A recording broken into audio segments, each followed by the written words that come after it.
Jessica Radcliffe had always been destined for the spotlight. A rising star in marine performance, her passion for working with sea creatures had turned into a dream career. With over 10 years of experience and an unshakable bond with the animals, she seemed unstoppable. But one ordinary afternoon, everything changed. In front of a packed stadium, disaster struck. The water churned, and in the blink of an eye, Jessica vanished. What followed would shock the world and leave a permanent mark on the marine park industry. This is the tragic story of Jessica Radcliffe, the orca trainer whose life ended in a horrifying, unthinkable way. It's a secret story of captivity, trust, and tragedy that no one saw coming. Before she was known as one of the top trainers at Sealand, Jessica was just a girl with a dream. Growing up in the Midwest, she had never seen the ocean, but she was completely obsessed with it. While other children played pretend, Jessica memorized every detail about marine life. By the time she was 12, she could name every dolphin species and list all the orcas at Sealand. For her 13th birthday, her parents took her to the park, and it was there, standing face to face with an orca, that Jessica knew her path was set. She didn't just want to visit the park, she wanted to live there. In her 20s, she started at Sealand as an entry-level trainer. It wasn't glamorous. She cleaned tanks, studied animal behaviors, and worked long hours for little recognition. But Jessica's passion for marine life was unmatched, and it wasn't long before she climbed to the position of senior trainer. Her specialty was creating deep, trusting relationships with dolphins, belugas. Jessica's work wasn't just about training, it was about connection. She felt she could communicate with the animals in a way others couldn't, but the closer she got, the more dangerous things became. Enter Titan. Before he became the park's star, he was just a calf in Iceland, living peacefully with his pod. But everything changed when he was caught and dragged into captivity at the age of 2. The tanks were small, the noise unbearable, and the other orcas were strangers. Titan's aggression grew, first toward other orcas, and then toward his trainers. In 1991, tragedy struck. During a routine session, a trainer slipped into Titan's pool. He grabbed her and pulled her under. By the time help arrived, she was gone. The incident was ruled an accident, but the trainers were uneasy. Titan's aggression was becoming impossible to ignore. Sealand decided to transfer him. They introduced Titan as their biggest, most majestic orca yet. But behind the scenes, trouble was brewing. Titan ignored commands, refused to eat, and showed signs of escalating aggression.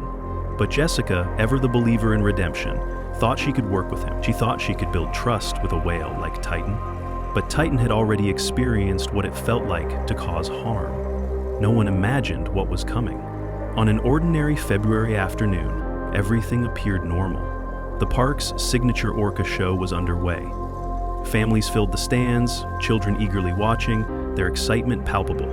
Jessica was set to perform the finale, a routine she'd done countless times before. Titan leapt from the water, the crowd cheered, and for a moment, it was perfect. But then something changed. As Jessica signaled for Titan's next move, he got too close. His massive jaws closed around her ponytail, and in one swift motion, he yanked her into the water. For a brief moment, the audience was confused. Was it part of the show? But when Jessica didn't surface, and Titan didn't let go, panic set in.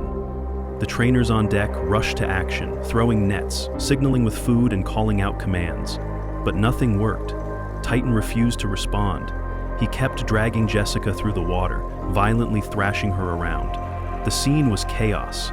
The alarms blared, but the attack continued. For over half an hour, the crowd watched in horror, unable to look away. Some spectators screamed. Some covered their children's eyes, and some filmed, unable to believe their own eyes. Jessica resurfaced once, gasping for air, but each time she was dragged under again.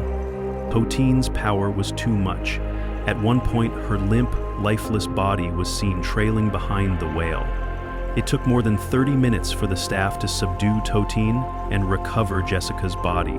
The injuries were devastating: blunt force trauma, lacerations, and a loss of life that shocked everyone on the scene.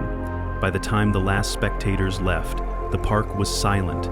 No cheers, no applause, just the horrific realization that they had all witnessed a nightmare unfold in real life. Jessica Radcliffe's tragic death became the turning point. forcing the world to question everything about captivity and the safety of those who work with these animals. Within hours of the tragedy, Sealand was shut down. The gates were locked, shows were canceled, and the park was under intense scrutiny. Local authorities quickly launched an investigation, and federal agencies stepped in to piece together what went wrong. Jessica Radcliffe, just 38 years old, was declared dead at the scene. An autopsy later confirmed what many feared. She had died from drowning and severe blunt force trauma, the result of being dragged, struck, and submerged repeatedly. The world was left in shock. News outlets everywhere ran headlines like "Trainer Killed by Killer Whale" and "Orca Turns Violent During Live Show." The public's eyes were glued to the story. But this wasn't the first time Titan, the orca, had been involved in a death, and the questions quickly began to mount. Animal rights groups reignited their long-standing campaigns against orca captivity. Protests surged outside Sealand, and social media buzzed with hashtags like "Justice for Jessica" and "Freedom for Titan." Sealand issued a statement calling it a tragic accident and offering condolences to Jessica's family. Behind closed doors, however, the park scrambled to control the damage. Staff were told not to speak to the media, and leaked memos revealed Titan's behavioral issues had been documented for years. Despite the warnings, Sealand continued to use him in shows. The conversation shifted from a single tragedy to a deeper systemic problem. It was no longer just about Jessica. It was about the entire industry that thrived on exploiting wild, intelligent animals for entertainment. In the weeks after the attack, Titan was removed from all public performances. No more shows, no more crowds. He was confined to a backstage tank, out of sight but still very much a part of the conversation. Jessica's family, once quiet in their grief, now demanded answers. They called for transparency, not just for their own closure, but for every trainer who had ever entered the water with an animal like Titan, unaware of the risks. Their call for accountability sparked nationwide change. Marine parks across the country conducted safety audits, and new regulations were put in place, banning trainers from entering tanks with orcas during live performances. Federal agencies like OSHA imposed fines and set strict mandates that would forever alter how marine parks operated.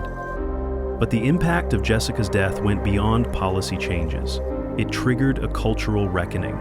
Documentaries like Blackfish highlighted the story of Titan and the events that led to Jessica's death, forcing the public to question the ethics of keeping these creatures in captivity. Protests grew louder, petitions flooded in, and marine park attendance plummeted. The illusion of harmless entertainment had been shattered, and it was Jessica's story that broke it wide open. Her name became a symbol of a much-needed global change, a reminder that even the most dedicated, beloved trainers were vulnerable to the unpredictable force of nature. Her death raised hard questions. Was this preventable? Was Titan, a wild animal taken from the sea, destined to lash out? Could captivity have broken him, leaving him unable to control his instincts? The tragedy of Jessica Radcliffe and Titan's violent outbursts forces us to confront uncomfortable truths. When wild animals are kept for our entertainment, who truly holds the power? Is it the trainers who dedicate their lives to understanding these animals, or the animals whose nature can never be fully tamed? This story isn't just about one woman and one whale. It's about all the lives forever changed by the consequences of captivity. The questions linger, and they demand answers. Do you think this could have been prevented? Should animals like Titan be kept in captivity for our entertainment? Share your thoughts below.